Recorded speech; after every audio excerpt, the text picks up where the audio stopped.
You ask Tiger to solve. This deals with linear equations with one unknown.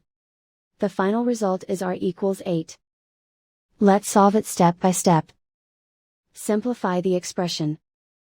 Expand the parentheses.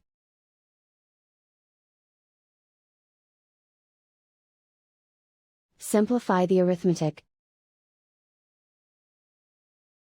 Expand the parentheses. Group like terms. Simplify the arithmetic. Group all constants on the right side of the equation. Add 25 to both sides. Simplify the arithmetic.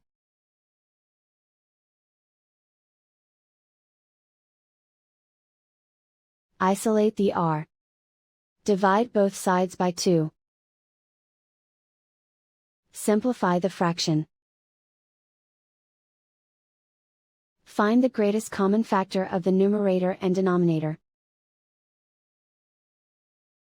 Factor out and cancel the greatest common factor. And so the final result is r=8.